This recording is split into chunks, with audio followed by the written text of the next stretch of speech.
Assalamualaikum warahmatullahi wabarakatuh. Bertemu lagi dengan saya Ibu Ayu Laili di mata pelajaran korespondensi. Sebelum kita memulai pelajaran hari ini, marilah kita membaca doa awal pelajaran terlebih dahulu. Berdoa, mulai. Berdoa, selesai. Nah, sebelum masuk ke materi,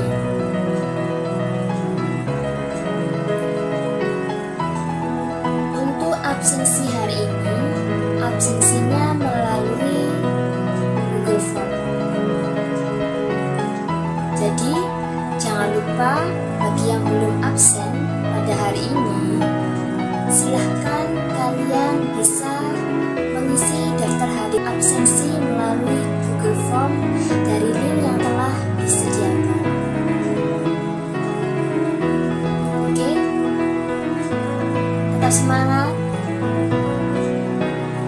dan selalu ceria mengikuti mata pelajaran korespondensi, karena mata pelajaran korespondensi akan kalian temui pada ujian nanti di kelas 12. Nah, anak-anak, hari ini masih mempelajari pada KD 3.4, yaitu menerapkan tata naskah surat menyurat dalam bahasa Indonesia. Nah, sebelum saya melanjutkan ke materi yang baru, kita review dulu ya, apa itu surat. Ada yang tahu surat itu apa? Surat adalah komunikasi secara tertulis, itu surat. Oke, jangan sampai materi di pertemuan yang lalu kalian lupakan ya. Jika kalian lupa, kalian bisa buka kembali video yang telah saya jelaskan dan kalian bisa mempelajari dari buku LKS yang kalian miliki masing-masing. Tujuan pembelajaran hari ini, siswa dapat menentukan bagian-bagian surat dengan tepat. Yang kedua, mengklasifikasi bentuk-bentuk surat dengan tepat. 3. Memproses tata bahasa surat bahasa Indonesia dengan tepat. 4. Memilih jenis surat bahasa Indonesia sesuai standar dengan tepat. Yang kelima, mempersiapkan alat dan bahan surat bahasa Indonesia dengan tepat sesuai kebutuhan dengan tepat. Yang keenam, membuat konsep surat bahasa Indonesia dengan tepat sesuai kaidah yang berlaku dengan tepat. Yang ketujuh, membuat naskah surat bahasa Indonesia dengan tepat dan benar sesuai kaidah yang berlaku dengan tepat.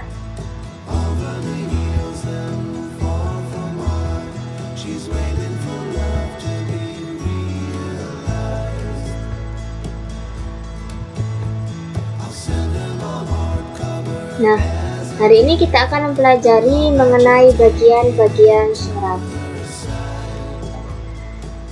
Di sini tertera contoh dari surat. Perhatikan mulai dari atas. Nah, nomor 1. Nomor 1 ini itu apa ya? Nah, nomor 1 ini disebut dengan kop surat atau kepala surat. Ini boleh seperti ini polosan, boleh diberi garis bawah di sini. Nah, di kepala surat atau kop surat terdapat nama perusahaan yang membuat surat ya. Dilengkapi dengan alamat, nomor telepon, fax. Jika ada website dan email bisa dicantumkan. Lanjut ke yang kedua. Yang kedua ada nomor surat, lampiran, dan hal. Nah, mari kita bahas satu persatu dari nomor.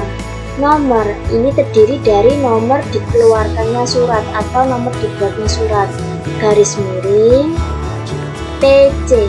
PC adalah kode surat. Nah, PC kepanjangan dari Persada Cemerlang. Nah, ini juga tergantung dari masing-masing instansi kode suratnya. Garis miring X. X ini adalah nama bulan. Nah, kebetulan di suratnya adalah bulan Oktober. Oktober adalah bulan 10. Kalian bisa memberikan atau menuliskan dalam bentuk Romawi 10. Romawi 10 adalah bulan Oktober. Garis miring 18 ini adalah tahun pembuatan surat.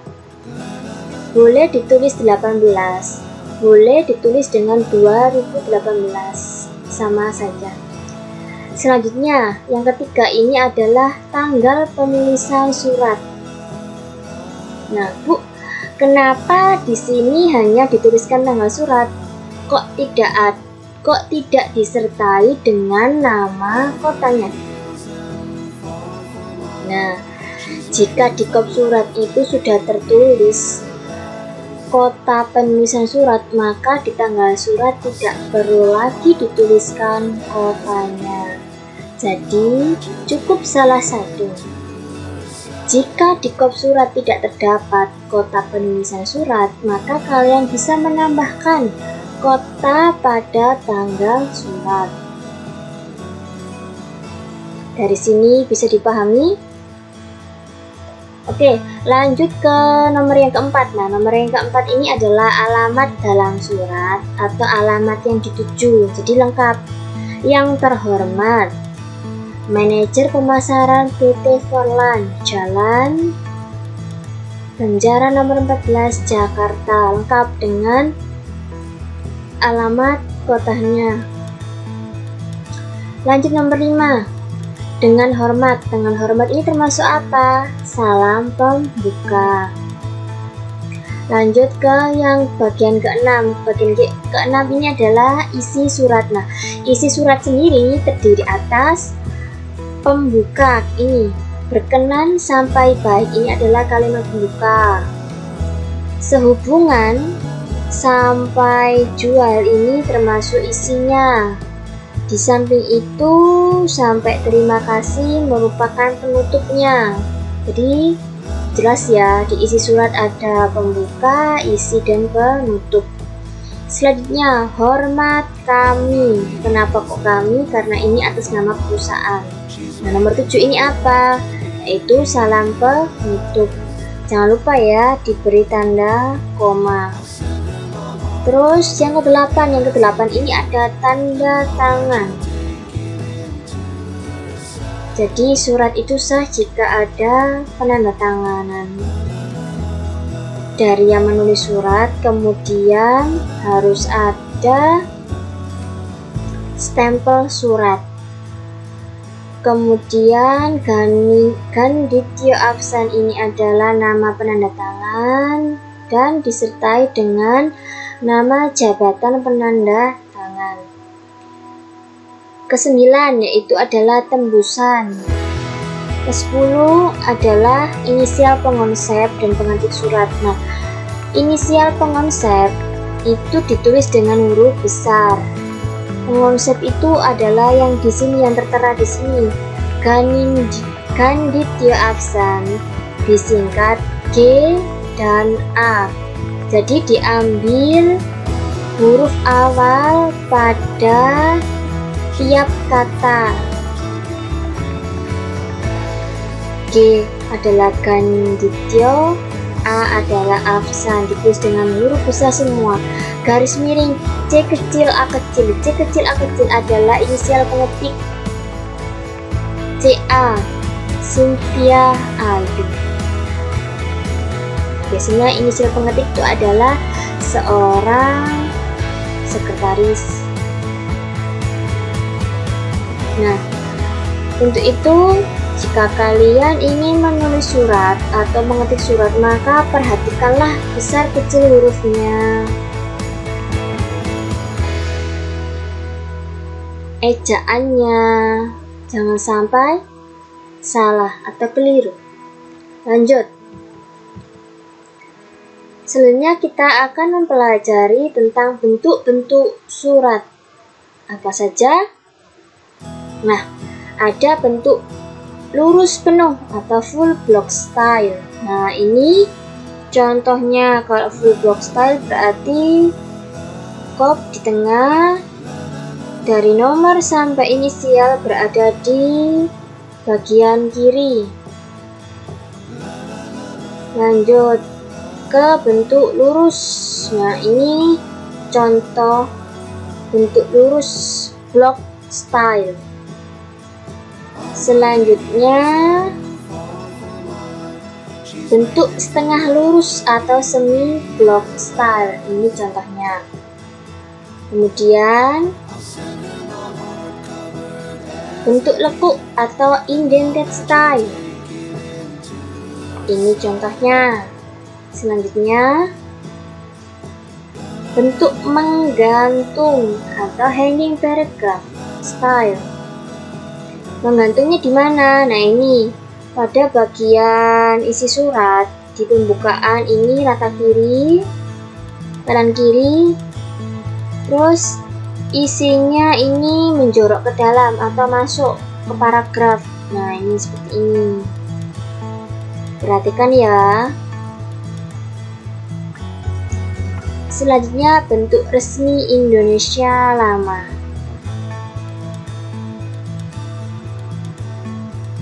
Ada juga bentuk resmi Indonesia baru. Ada juga bentuk resmi Indonesia baru menurut Kemdikbud.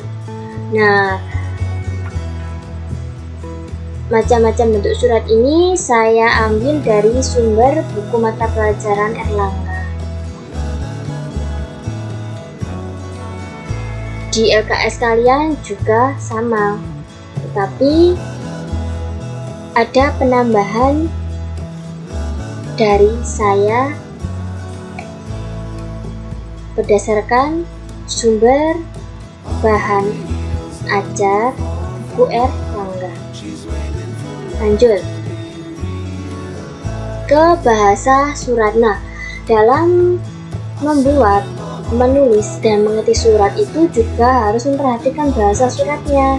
Jadi tidak boleh asal dalam membuat surat. Jadi harus memperhatikan bahasa suratnya. Bahasa yang digunakan dalam surat itu harus sesuai dengan kaidah bahasa Indonesia yang baik dan benar mengenai ejaannya, tiap katanya, dan kalimat. Apalagi kalau jenis surat yang resmi, surat dinas. Nah, itu harus diperhatikan. Jadi tidak boleh menuliskan dengan bahasa sehari-hari. Beda lagi kalau surat pribadi. Kalau surat pribadi boleh menggunakan bahasa keseharian atau bahasa gaul, boleh. Nah, hal yang harus diperhatikan, yang pertama, hindari kalimat yang panjang dan berbelit-belit. Jadi harus simple, to the point, dan tidak boleh ambigu atau menimbulkan makna ganda. Jadi kalau ambigu, berbelit-belit, panjang, otomatis kan si pembaca itu juga bingung dan bosan. Intinya ini apa ya? Yang kedua, gunakan kata-kata dan istilah yang sudah lazim dipakai. Jangan menggunakan kata-kata yang tidak lazim atau tidak dikenal oleh masyarakat Indonesia. Yang ketiga, tempatkan tanda baca dengan tepat, baik titik, koma, dan lain-lain. Yang keempat, gunakan ejaan yang benar sesuai dengan EYD ya. Yang kelima, gunakan singkatan yang umum dipakai. Lanjut. Nah, bagaimana sih kriteria bahasa surat? Yang pertama harus sederhana, tidak perlu terlalu panjang. Yang kedua ringkas, to the point, tidak perlu bertele-tele. Yang ketiga harus jelas apa yang disampaikan. Yang keempat harus sopan. Yang kelima menarik. Nah, yang selanjutnya yaitu adalah estetika surat.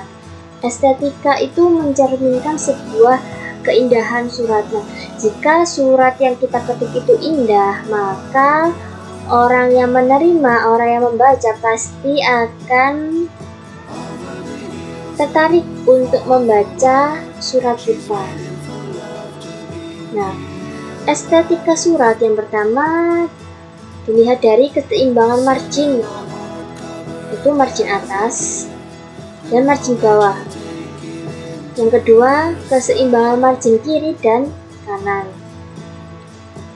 Yang keempat, penggunaan kertas yang tepat sehingga hasil ketikan tampak profesional, yaitu biasanya bisa menggunakan kertas ukuran A4 dan ukuran folio. Yang keempat, dari segi pemilihan jenis huruf atau font yang mudah dibaca, jenis huruf yang digunakan dalam surat menyurat itu biasanya menggunakan jenis Times New Roman dan Arial. Ukuran font 12 pp.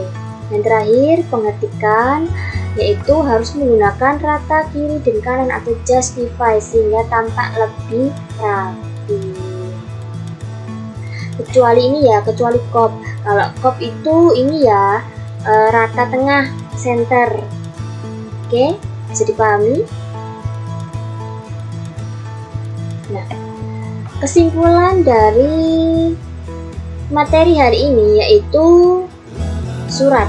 Surat adalah alat komunikasi yang berupa tulisan berisi informasi, pesan, pernyataan, tanggapan sesuai keinginan penulis surat. Yang kedua, hal-hal yang harus diperhatikan dalam pembuatan surat adalah menyiapkan perlengkapan surat, memperhatikan bagian-bagian surat, penggunaan bahasa, dan estetika surat. Nah, kemudian saya memberikan tugas individu pada KD 3.4 ini. Nah, tugas individu ini dengan tujuan siswa diharapkan dapat menulis surat dengan memperhatikan kaidah yang berlaku. Nah, alat yang dibutuhkan itu apa sih? Apa saja? Yang pertama ada ATK, ballpoint, pensil penghapus, dan penggaris. Nah, pensil ini digunakan untuk mengukur margin. Jika tulisan kalian tidak ingin penceng-penceng atau tidak rapi, bisa kalian beri garis. Nanti jika sudah selesai, coretan pensil itu bisa dihapus karena surat wajib ditulis dengan menggunakan ballpoint warna hitam. Yang kedua, kertas folio bergaris. Selanjutnya langkah kerja. Buatlah surat berikut dalam bentuk lurus atau block style. Tanggal surat, nomor, lampiran, hal, alamat, pengirim. Jadi kalian buat suratnya itu berdasarkan soal ini ya. Nah, kalian bisa tempatkan tanggal surat itu letaknya di mana. Nah, kopnya itu berasal dari yang mana ya. Nah, itu kalian kerjakan berdasarkan langkah kerja ini. Selanjutnya, isi surat. Nah, ini kategorikan mana bagian pembukaan, isinya, penutupnya. Kategorikan juga mana salam penutupnya, tembusannya, inisialnya bagaimana. Nah, bagaimana petunjuk pengerjaan? Yang pertama, kalian bisa tulis di kertas folio bergaris menggunakan ballpoint hitam secara baik, benar, dan rapi. Yang kedua, perhatikan estetika surat. Walaupun ditulis tangan, tetap atur margin atas, bawah, kanan, dan kiri. Yang keempat, tidak boleh ada typo atau typex atau correction pen atau coretan. Yang keempat, kertas tidak boleh kotor, tidak terlihat bagus atau lusuh atau lecek. Yang kelima, beri nama lengkap, nomor absen, dan kelas pada bagian atas kertas folio. Yang keenam, yang terakhir, dikumpulkan paling lambat Selasa 3 November 2020. Oke, dari sini sudah jelas. Jika ada yang ingin ditanyakan, kalian bisa menanyakan langsung ke saya. Jika kalian berada di sekolah, ataupun lewat WA saya, ataupun lewat media Google Classroom.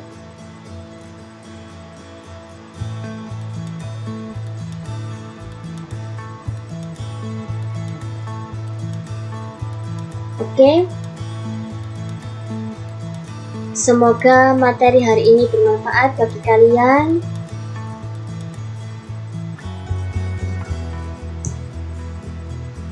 Tetap semangat, tetap rajin, dan jangan lupa jaga kesehatan. Semoga wabah pandemi ini segera berakhir. Dan marilah kita akhiri pelajaran hari ini dengan bacaan surat Al-Asr. Berdoa mulai.